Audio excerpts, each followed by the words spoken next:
السلام علیکم ورحمۃ اللہ وبرکاتہ۔ محرم کا برکت والا فضیلت والا مہینہ شروع ہو چکا ہے۔ یہ ان 4 مہینوں میں سے ایک ہے جس کے بارے میں اللہ تعالیٰ نے قرآن مجید میں کہا منہا اربعۃ حرم، کہ یہ 4 مہینے بڑے فضیلت والے اور قابل احترام اور حرمت والے مہینے ہیں، جس میں سے ایک ہے محرم کا مہینہ۔ بعض لوگ اس کو منحوس مہینہ سمجھتے ہیں، نحوست والا مہینہ سمجھتے ہیں۔ حضرت حسین رضی اللہ تعالیٰ عنہ کا جو واقعہ شہادت کا کربلا کے میدان میں پیش آیا 10 محرم کو، اس کی وجہ سے اس مہینے کو منحوس سمجھا جاتا ہے۔ بعض لوگ شادیاں نہیں کرتے، بعض لوگ نیا کپڑا نہیں پہنتے۔ تو میں آپ لوگوں کو یہ بتانا چاہتا ہوں کہ محرم کا مہینہ یہ بڑی فضیلت والا مہینہ ہے۔ اللہ نے قرآن میں اس کے بارے میں بیان فرمایا، اور اس کو اللہ کا مہینہ کہا جاتا ہے، شہر اللہ۔ ایک صحابی نے حضور سے پوچھا کہ یا رسول اللہ، رمضان کے بعد میں کس مہینے میں روزے سب سے زیادہ رکھوں؟ تو حضور نے فرمایا کہ محرم کے مہینے میں۔ اور محرم کے مہینے کی جو فضیلت ہے وہ 1 سے لے کے 10 تک نہیں ہے، بس 1 سے لے کے 30 تک پورے 300 دنوں کی فضیلت ہے۔ اس مہینے میں روزے رکھنے کی بڑی فضیلت ہے، خاص طور پر 10 محرم کا روزہ رکھنا یہ سنت ہے، اور 10 کے ساتھ آپ 11 ملائیے یا 9 ملائیے۔ اور جناب علی، میں آپ کو بتا دوں کہ شہادت سے کوئی مہینہ منحوس نہیں ہوتا ہے، بلکہ شہادت سے اس مہینے کی عظمت اور فضیلت اور بڑھ جاتی ہے۔ پھر اسلام کی تو تاریخی قربانیوں سے بھری ہوئی ہے، شہادتوں سے بھری ہوئی ہے۔ اسلام مطلب اب قربانی کے لیے تیار ہو جاؤ۔ اسلام کا مطلب ہی یہ ہے کہ اللہ کی راہ میں اب قربانیاں دینی ہیں، اللہ کی راہ میں تکلیفوں کو برداشت کرنا ہے، سچ اور حق کو بلند کرنے کے لیے تکلیفوں کو جھیلنا ہے۔ حضرت حسین رضی اللہ تعالیٰ عنہ کی شہادت سے محرم کا مہینہ منحوس نہیں ہوگا۔ تو یہ سب سے بڑی غلط فہمی ہے جو لوگوں نے اپنے دماغوں میں پال رکھی ہے۔ تو محرم کا مہینہ یہ فضیلت والا مہینہ ہے۔ اس مہینے میں ہمیں روزے خوب رکھنا ہے۔ گرمی پڑ رہی ہے، بہت روزے نہیں رکھ سکتے تو کم از کم نمازیں تو نہیں چھوٹنی چاہیے۔ کیوں نہیں چھوٹنا چاہیے؟ ہم جہاں ایک طرف یہ کہہ رہے ہیں حضرت حسین رضی اللہ تعالیٰ عنہ سے ہمیں محبت ہے، تو ہمیں پھر ان کے نقش قدم پر بھی تو چلنا پڑے گا نا۔ حضرت حسین رضی اللہ تعالیٰ عنہ نے تو کربلا کے میدان میں نماز کو نہیں چھوڑا۔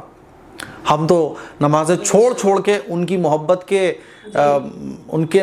کے جو ہے نا وہ دعوے کر رہے ہوتے ہیں، ان کی محبت کے قصیدے پڑھ رہے ہوتے ہیں، ان کی محبت میں کھچڑا بانٹ رہے ہوتے ہیں، شربت بانٹ رہے ہوتے ہیں، تعزیے بنا رہے ہوتے ہیں، لیکن جناب علی ان کی محبت میں نمازیں نہیں پڑھتے، ان کی محبت میں روزہ نہیں رکھتے۔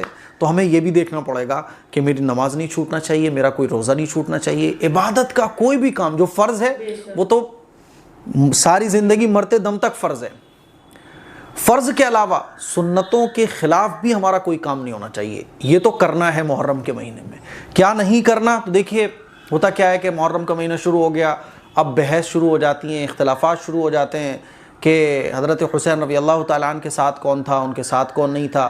تو آپ بحث کیجئے، آپ ڈیبیٹ کیجئے، نو پرابلم، لیکن صحابہ اکرام کی شان میں کوئی گستاخی نہیں ہونا چاہیے۔ دیکھیے صحابہ اکرام کا اختلاف بالکل ایسا ہے جیسے ہمارے گھر کے بڑوں میں اختلاف ہوتا ہے۔ تو گھر کے بڑوں میں اختلاف ہوتا ہے تو ہم کسی کی شان میں بدتمیزی تو نہیں کرتے نا۔ ہم یہ کہہ سکتے ہیں کہ بھئی آپ زیادہ ٹھیک ہے، لیکن آپ پر ہی رہتے ہیں نا۔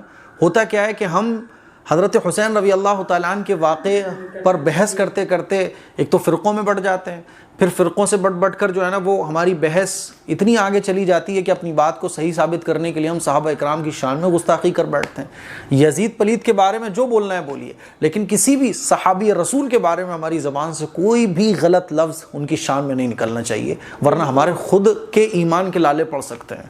ٹھیک ہے، تو بحث اختلافات ان سے بچنا ہے۔ حضرت حسین رضی اللہ تعالیٰ عنہ کی سیرت کو پڑھنا ہے، کربلا کے میدان میں جو بھی کچھ ہوا اس کو ہمیں پڑھنا ہے، اپنے بچوں کو سنانا ہے، اپنے ایمان کو تازہ رکھنا ہے کہ وقت کے دجالوں سے ہمیں ڈرنا نہیں ہے، گھبرانا نہیں ہے۔ رزق کی ناقدری نہیں کرنی۔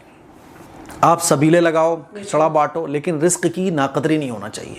اور ہمارا جو کھانا ہے، ہمارا جو پانی ہے، وہ بھوکے کے اور پیاسے کے منہ میں جانا چاہیے۔ سنت کے خلاف ہمارا کوئی کام نہیں ہونا چاہیے۔ اب نمازیں چھوٹ رہی ہیں، آپ جناب علی سبیل لگانے میں بزی ہو، بچوں کو آپ نے فقیر بنا دیا، بچوں کو آپ تعزیے کے نام پر چندہ منگوانے بھیج رہے ہو، تو یہ تمام کاموں سے ہمیں بچنا ہے۔